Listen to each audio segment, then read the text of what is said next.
All right, and welcome back. So this part of our training is the simple part where we're actually going to break down the demonstration that I was having with one of our private students.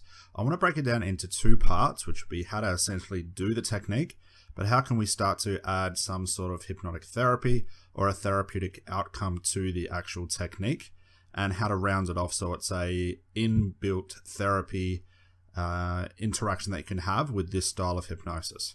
Now, from the demonstration itself, there's a couple of things I do want to point out before we actually break them down. If you haven't listened to it more than once, please stop this recording now, go back and re-listen to it, and get a notepad and pen out. Start taking some notes of things that you think is occurring, the direction that we're taking with that demonstration, and all the little bits and pieces that you think may come up as a lesson. Because what this will do, it'll show you and also teach you what you can actually grasp before I give you the indication of what's actually occurring. So let's take it nice and simply. Let's break it down from the start. The most important thing with this type of technique, or any conversational hypnosis or covert hypnotic technique, is as a hypnotist, our number one rule is to gather attention. So being the demonstration that was breaking down right now, I was having this over a Skype medium. So we actually had the camera off and all we had were two microphones. So I actually couldn't see the student I was working with. All I could do was listen to the voice and take some sort of estimated guesses about what was occurring. Now, this is one way to do it. Now, if you go back to the very start of the demonstration, you'll see that I actually went beyond that to actually ask for some details about what was occurring in my student's environment and what was occurring with how they were seated, their placement of their hands, and their placement of the entire body, so to speak. So what I'm doing right now is I'm using the first part of any hypnotic interaction, which is the ABS formula. I need to gather a client's attention. And being that I couldn't see my client or my student that I was working with, I need to find out what environmental shifts and changes and challenges could be present while I'm having this interaction. So what do I mean by this? Well, it's very simple. All I need to know is my client seated? Are they standing? Are their feet on the floor? What are their hands doing? Are they holding a telephone? Are they holding a microphone while I'm taking them through that demonstration? Because what this is telling me, it's giving me all the insider scoop about what's occurring in that environment. And why do I need this? Well, it's very, very simple. I don't want to make any assumptions by saying, you can feel comfortable while standing if my client's seated, or vice versa. I don't want to be saying you can feel the chair and you can feel yourself going deeper into trance if they're standing. So what I need to do first off is obviously ask if my client's ready to get started with this demonstration, or even in a therapeutic interaction. I need to ask the client, hey, are you ready to go into hypnosis? Then the next part is I just want to ask, are you seated? Are you standing? What are your feet doing? What are your hands doing? And what this is actually doing is gathering attention. I'm asking them to relay messages back to me so I have their attention. They're not thinking about what will happen. They're not thinking about what could happen. They're fixated on answering my questions. So this is a very sneaky way to actually get attention, which is what we need to actually hypnotize someone in the first place. But I'm actually finding out some fundamental, important parts of the interaction about what my client is doing so I can use them later on in the actual technique themselves. So knowing that I need attention, the next part, what I need to do is, once I can sort of imagine in my head what they're doing and how they're seated, is I need to start the conversation. I need to start the actual technique itself. And on a very mechanical way, let's look at it like this. I'm going to simply ask my client to either scan their body up and down and find what part of them feels unusual, weird, different, heavy, light, hot, cold, whatever the case may be. So what is this question implying? I'm asking them to place their awareness on some part of their body that they would not normally pay attention to. Why? Because what we're doing is we're spotting what are called unconscious moments. Our body is consistently having unconscious moments. So what I need to do to make it very easy for myself to hypnotize someone is I want them to place their attention on it. And the idea that where attention goes, energy flows, is why we do it this way. I want them to pay attention to something that's happening unconsciously. Now, why would I do this? Well, it's very simple. If we want someone to go into trance, we need to access their unconscious mind. So what a better way for them to find what's happening from their unconscious mind inside their body through a sensation, a feeling, an indication by their body that's happening outside of their awareness that is more unconsciously controlled. And I'm saying, pay attention to it. I'm saying, put your focus on it. Why? because again, I want to gather their attention, but at the same time, if I put attention on something that's unconscious, it's going to either tend to grow, shift, detract, whatever the case may be, and it really doesn't matter. Doesn't necessarily have to grow in intensity for them to go into trance, but the main key is, where is their attention? If I get them to look at the floor or just to place their attention on an inanimate object, that's fine, and that will work. And that's a very classical way to gather someone's attention, to simply say, hey, look at the corner of that desk or look up there to that painting. That's one way. But I want to double the impact. Now I'm saying put your attention on something that's happening unconsciously, because that's where I want to send them, into unconscious world, which is where trance is. So that's the first thing. So it doesn't matter how you frame the question, whether you say scan your body up and down, or what part of your body, or put your attention on X, Y, and Z, it doesn't really matter. The outside of frame is something that seems unusual, different, cold, heavy, light, or weird. Now, why is this? Well, when we consider what hypnosis is, and usually when we're asking people what do they think hypnosis is about, the general rule of thumb is they'll say it feels weird or it feels unusual. It's very different. So I'm going to use those common themes that more people will talk about when you ask them as a therapist, what do they think hypnosis is about? I'm going to use those constant themes because we've been socially conditioned to view hypnosis that way. So I'm not going to argue it and say what I think it is. I'm just going to use those words. Now, if I said find something that seems like find something that seems just normal, it doesn't really have the implication that something unusual is happening. So I'm going to use the words like unusual, heavy, light, and all those sorts of things. And the next part of this is very, very important. I want my client to find something. Now, this is important. I do not want to rush them. I do not want to say, hey, is it this, or could it be your hand, or do you notice that feeling in your stomach, or do you notice this? No. Whether it takes them 5 seconds to find it, whether it takes them 30 seconds to find it, whether it takes them 2 to 3 minutes, this is actually working to our advantage. The longer they're almost going inside to find what that sensation could be, the longer I have their attention, and the more they're going into trance. Trance tends to happen more on the inside rather than the outside. So as soon as I almost say, focus on something inside that's happening that you're not paying attention to, I want them to take their time. I do not want to rush them. I do not want to give them hints or indicate what I think is occurring. And it's very simple. So that's the very first step. I need to gather their attention, and I need to direct it to some part of them that feels weird or unusual. And then I'm just going to wait. I'm going to use the power of pausing, which helps them absorb the message and understand the question. And I'm going to use that to my advantage. So let's say it's been 30 seconds and my client finds something. Just for the sake of the training, let's say they find a hand that feels heavy. And they're going to look at me and say, well, my right hand feels heavy. Great. What has that told me? It tells me they've taken on the first suggestion, which was to find something unusual or heavy or light. It really doesn't matter. And as soon as they find whatever they find, and that's the key thing here, whatever they find, doesn't matter where they start, I'm going to simply repeat it back to them. I'm going to use the echo or repetition to help it increase. And what I mean by increase, I actually mean to increase their attention on it. So it's going to sound something like this, and I'll role play both parts. So I've said to my client, scan your body up and down and notice which part of you feels unusual. It might take a little while. They look up at me and say, well, my right hand feels heavy. And I'm going to simply say, that's right. Your right hand does feel heavy. You're sitting there and you can notice that that right hand feels heavy. And I might do this 2, 3, 4, 5, 6 times. Now what's occurring right here? I'm basically agreeing with them and putting more of their attention on them. Because I don't want them to say my right hand feels heavy and then them start to talk about something else, because then I've lost the awareness and I've lost the attention. I want to focus it on that hand or whatever they find. Now the interesting thing is, when we're echoing and repeating it back, you can hear the suggestions. I am agreeing with them saying, that's right, your hand does feel heavy. So I'm saying your hand feels heavy. But what's important to note here is your delivery. Hypnosis is definitely about delivery. And that's where most therapists run foul. They think it's all in the words. They think I've got to say a certain confusion language pattern, or I've got to use this and I can't say this. It's not that at all. It's how you deliver it. So when I'm echoing and repeating things back, I want to put my hypnotic voice on. I'm going to slow my voice down and I'm going to drop down a couple of tones. So instead of just saying, normally, that's right, your hand feels heavy, your hand feels heavy, you're sitting there and your hand feels heavy, is different than this. That's right. Your right hand feels heavy. I mean, you're sitting there and you can notice that that right hand right there is feeling heavy. Now notice the difference, and please try this out for yourself. The second version is more of a hypnotic tone.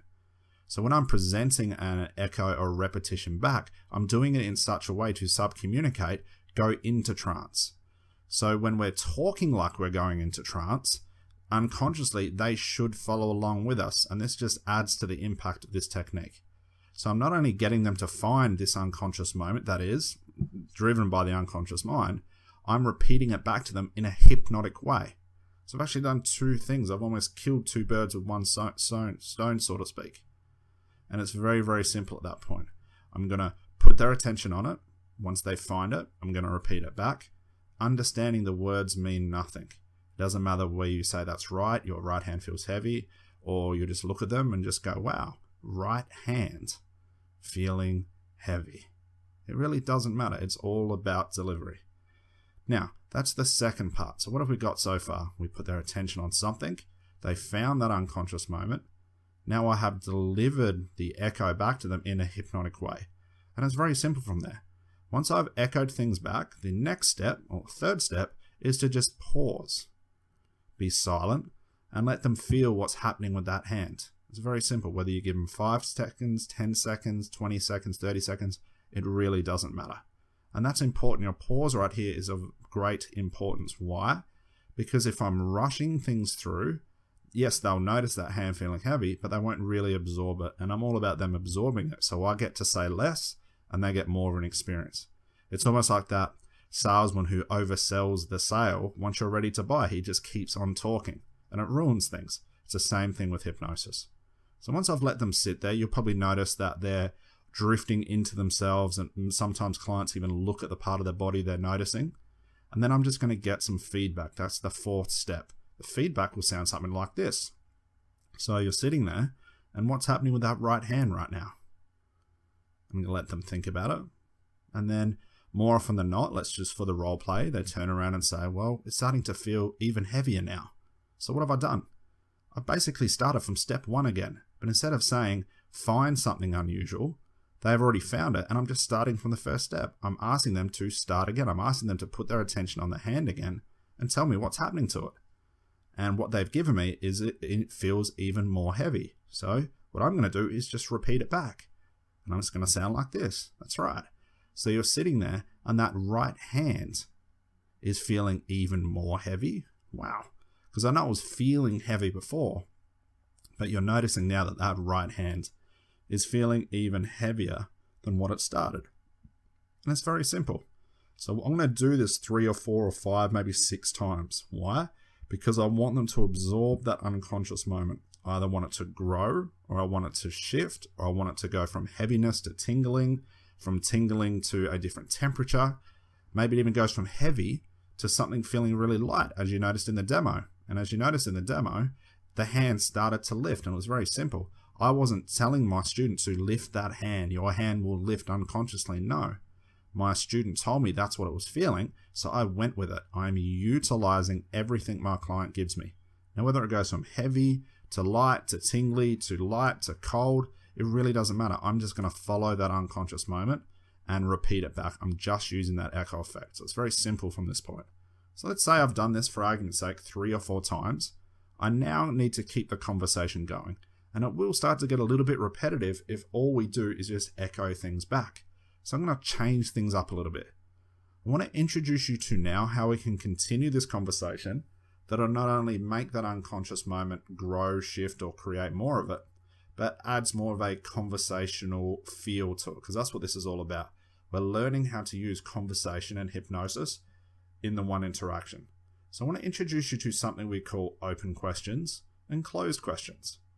And what we're going to do, and while you're listening to this, is get out a piece of paper, get a pen, because I really suggest at some point before you use this technique is to write down as many open questions and closed questions as possible so you get a feel for how to say them naturally. And what you'll start to notice is the more you do it consciously and practice these, the more unconscious these questions will become for you, so they'll come out of your mouth naturally and you'll never have to write them down again. So let's look what an open question is. An open question is implying a question that my client is either going to struggle to answer or have no idea how to answer it. So what's going to occur is I'm going to ask this open question, which I'll give you many examples in a moment, and that will have to go in an unconscious search to look for the answer, because it's not a normal conscious answer. And on that search, when they go into their unconscious or a little bit confused, or they start to go, I don't know how to answer that question, I'm increasing that trance effect.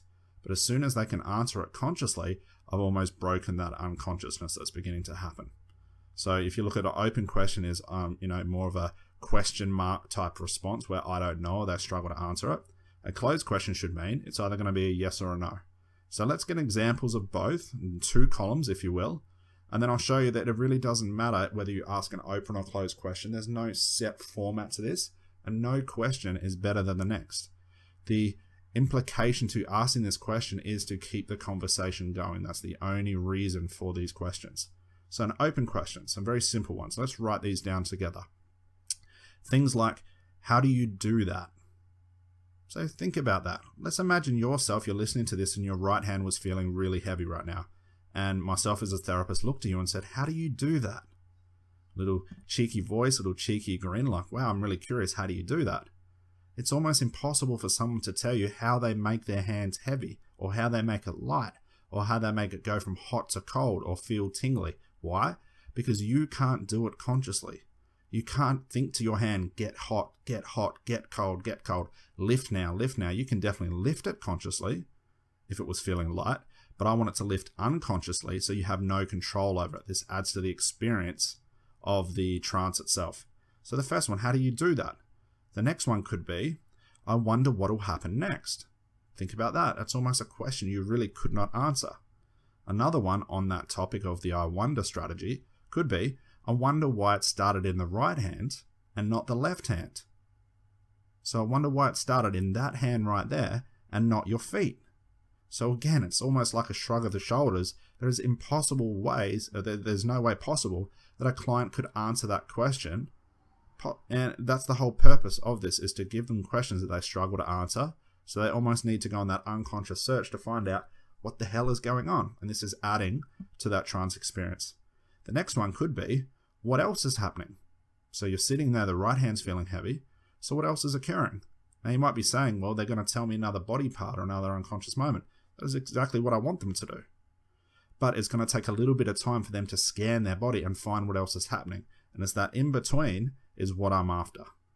Another one could be, how are you feeling about this? You're sitting there, that right hand feeling really heavy, almost like it's stuck to the chair. Hear the suggestion there. How are you feeling about this? And the clients, usually when you ask them this style of question, will have a bit of a giggle, or they'll look at you like, oh, this is freaking me out a little bit. And this is exactly what we want. We want them to be sort of wowed by the experience, because this becomes a convincer. Because something interesting happens with hypnosis. For some clients, it's good enough for you as the authority to turn around to them and say, you were in hypnosis and your problem's gone, to take that authority approach. And some clients will turn around and go, wow, excellent. Well, he or she is the expert, and that must be right. I must have gone into hypnosis, no idea how I did that, and they're telling me my problem's gone, so I guess I'll never be a smoker again. And they're great clients to have. But on the other side, it's not enough to turn around to a client and say, you were in hypnosis, your problem's gone, because these are the argumentative clients that turn around and say, well, no, I wasn't, or I heard everything you said, or it didn't feel like hypnosis, or they walk out of your office, they agree with you, then walk out of your office and say, you know what, it's not what I thought trance would be, or my friend told me trance would be like this. I didn't experience that.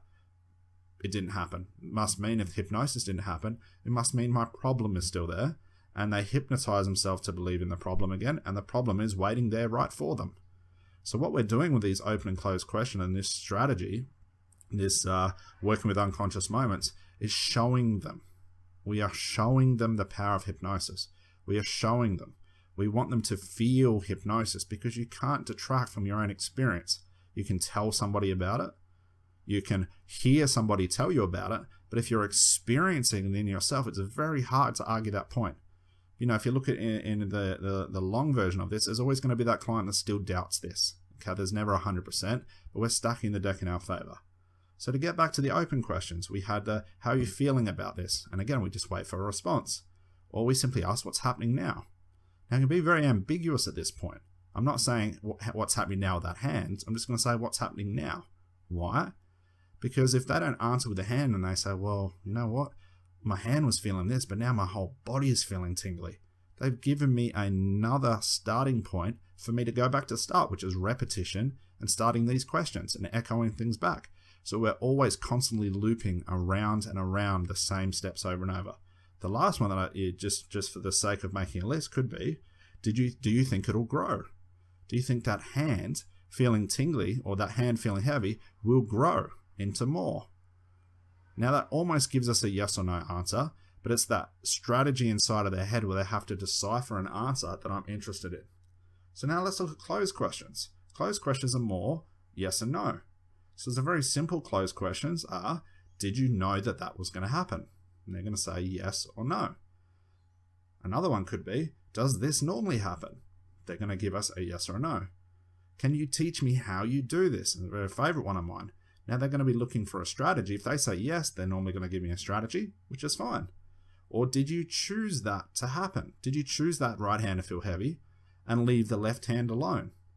Another one could be, did you know before it was going to start? Did you know that right hand was going to feel heavy before you noticed it? So you almost look at, you can hear the same theme being repeated. I'm putting attention on it, but in a different way. Instead of just repeating and using the echo effect, I'm putting attention on whatever unconscious moment they come up with. So the open questions usually start with their I wonder type start, or I'm curious. I wonder if this will happen. I'm curious. Can you do this type thing? The closed question is almost like a did you know or do you know? So the question usually comes up, which one is better? And to be honest, it really doesn't matter. The whole purpose of the question is what's important, which is put their attention on an unconscious moment. Keep the conversation going and do not be monotonous with the conversation. It is fine to use repetition. It's fine to use the echo effect, but after a while, your client will pick up on what you're doing, and we want to be very covert at this point. So what do we do with all this stuff? Where does the therapy come into it? Well, it's very, very simple. What we are doing is once we have these unconscious moments, we can do what's called a piggyback of suggestion, or what I like to call attaching a therapeutic outcome. We're making them feel the unconscious moment, then we're giving them a reason for why the unconscious moment is there. So let's look at the argument for a smoker. Let's say the clients come in, they've told us about smoking, we go through this strategy, and let's say their right hand is feeling light. And maybe it's even starting to lift like we had in the demonstration. And if you go back, you'll hear those therapeutic outcomes being attached to Marianne, the student, with all those for the purpose of what she was there for. And it's just been attached to those unconscious moments. So please always go back and refer these extra notes on the side to the demonstration. So all we're going to do in our head is we're going to attach simply and mechanically for now, being this is more of a novice training more than some advanced strategies that are out there. Let's keep it very simple. Whenever my client is feeling these unconscious moments, I'm going to chuck out a few open or closed questions just for the purpose of keeping it going and keeping them attention on that hand. I'm going to simply say something like this. I wonder what that right hand could teach you about overcoming smoking. Or I wonder what that right hand lifting right there is showing you about the best way to overcome your addiction to cigarettes. Or I wonder what that right hand is showing you about how easy it is just to give up cigarettes. So you can hear the suggestion. It's just all suggestions. But I'm not chucking out a suggestion for the sake of it. I'm attaching it to an unconscious moment. Now this is important. Why do we do this? Why not just put them in a trance and then tell them to stop smoking? Well, that's all well and good. But instead, I almost look at the unconscious moment as the unconscious mind saying, hey, I hear you. I can understand what's happening. Give me something to work with. And this is what I'm using. It's almost like the unconscious mind is reaching out its hand and I'm giving it a present of a solution, a resource, a reason for creating or helping them overcome smoking. And that's all I'm doing. And I'm going to pepper these suggestions in throughout the rest of the interaction. So anytime my client's feeling the hand heavy, I'm going to do the couple of open closed questions and then simply say, I wonder what the hand is teaching you about overcoming smoking. Now, once I've said that, what's important? Well, realistically, all we're going to do is go back to step one. So it's going to sound like this. Add the suggestion of overcoming smoking or never feeling the urge to smoke again. And then I'm going to pause. Now, the chances of my client knowing what lessons that right hand is teaching them is virtually impossible. But if they do tell me what's happened here, this is very important. If I ask my client, wonder what that right hand could teach you about giving up smoking, and they have a little aha moment or the penny drops and they go, you know what? I think it's teaching me to start to look after myself. So what's happened right here? They've actually discovered what's called a resource. The unconscious learning has adapted to the situation very, very quickly. Now we've got to realize this. The unconscious mind sometimes works very quickly, and these solutions can pop up in our mind instantly. I mean, for example, if you've ever been driving or you've been listening to your favorite song and then all of a sudden you get a great idea about something, and it's almost like a little emotional rush where you go, oh my God, I'm just going to do that.